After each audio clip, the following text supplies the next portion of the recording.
आज बरेली में प्रदेश सरकार में सहकारिता राज्य मंत्री एवं बरेली के प्रभारी मंत्री JPS राठौर ने सोमवार को विकासखंड बिथरी पहुंचे, जब उन्होंने ग्राम पंचायत भरतौल में आंगनबाड़ी केंद्र पर गोद भराई, अन्नप्राशन और प्राथमिक विद्यालय में स्मार्ट क्लासेस समेत अन्नपूर्णा स्टोर का निरीक्षण किया। इसके बाद फरीदापुर इनायत खां में भी जूनियर हाई स्कूल में स्मार्ट क्लास, साइंस लैब आदि का निरीक्षण किया था और बिथरी थाने में लंबित चल रहे मुकदमों की संख्या के बारे में जानकारी कर जल्द से जल्द मुकदमों का निस्तारण करने के निर्देश दिए।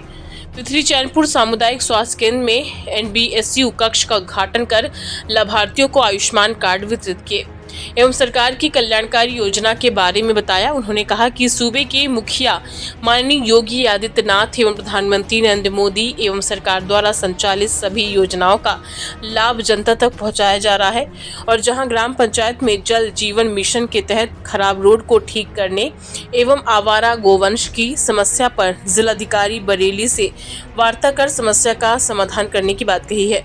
इसके बाद वह दोपहर लगभग 3:30 बजे कलेक्ट्रेट सभागार में प्रशासनिक अधिकारियों के साथ विकास और कानून व्यवस्था की समीक्षा बैठक करेंगे और आए जानेंगे क्या कुछ कहा प्रभारी मंत्री JPS राठौर ने। देवेंद्र पटेल की बरेली से रिपोर्ट। कि क्या व्यवस्था कर रही है, लेकिन उसके प्रति सरकार बहुत संवेदनशील है। किसानों की समस्याओं से हम सब लोग अवगत हैं और जितना अच्छी तरीके से हो सका उसका समाधान करने का प्रयास करें। सर, ग्राम पंचायतों की जगह पर अधिकतर कब्जा होने की बात सामने आती है, जैसे तालाब हो गए, चारगाह हो गए। कब्जा कोई करेगा तो बुलडोजर तैयार खड़ा है ना। अगर कोई माफिया कब्जा करेगा तो बुलडोजर तैयार खड़ा है। हाँ, लेकिन गरीबों के घरों में बुलडोजर नहीं चलेगा। तो इस तरह से उस तरीके से अगर कोई कब्जा करता है तो सरकारी जमीन पर जो सार्वजनिक जमीनें हैं उसमें कोई कब्जा करने का प्रयास करेगा तो उसको कब्जा मुक्त कराएगा।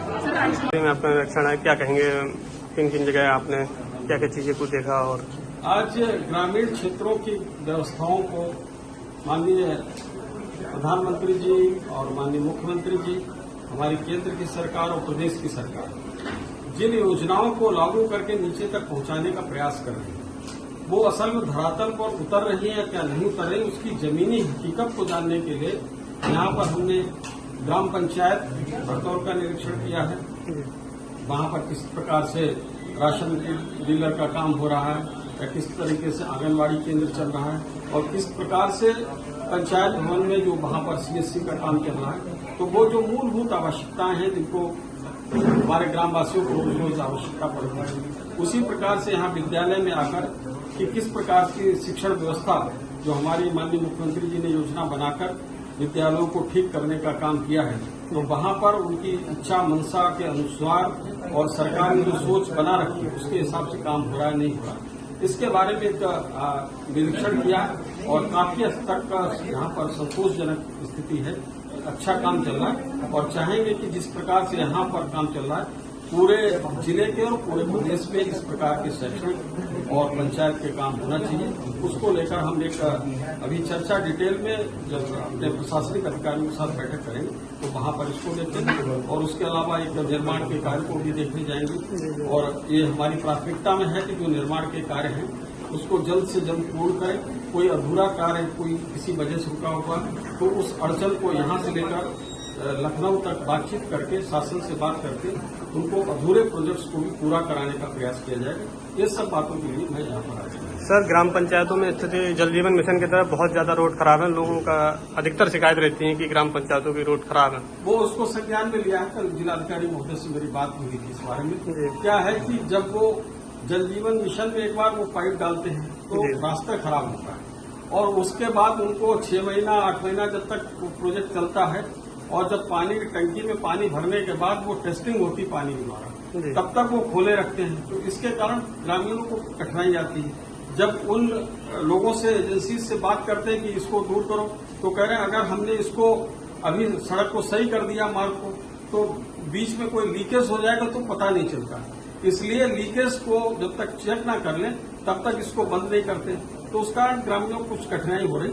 आगे आने वाले समय में इन लोगों से बातचीत करके उन रास्तों को ठीक किया। सर, आवारा गौवंश को लेकर क्या कहेंगे? हाईवे पे आए दिन गायों के एक्सीडेंट होते रहते हैं, क्या कहेंगे? देखिए, ऐसा उसके लिए सरकार प्रयास कर रही है, गौशालाओं को ज्यादा से ज्यादा निर्माण कर रहे हैं और लोगों को प्रोत्साहित कर रहे हैं गाय को अपना रखने के लिए उसके लिए सब्सिडी देने का काम कर रहे हैं और पशुपालन मंत्री यहीं के रहने वाले हैं माननीय धर्मपाल जी। तो जितना प्रयास हो सकता सरकार की तरफ से किया जा रहा है और वो भी किसी न किसी रूप में भी एक जीव है, तो उस जीव का संरक्षण भी हमारे लिए एक जरूरी चीज है। और उस तरीके से जो हमारे बहुत समय से इसके साथ जीवन मनुष्य का जुड़ा हुआ है, गाय के साथ, गाय को हम गौ माता कहते हैं, तो इस तरह से हम उसकी सेवा भी करें।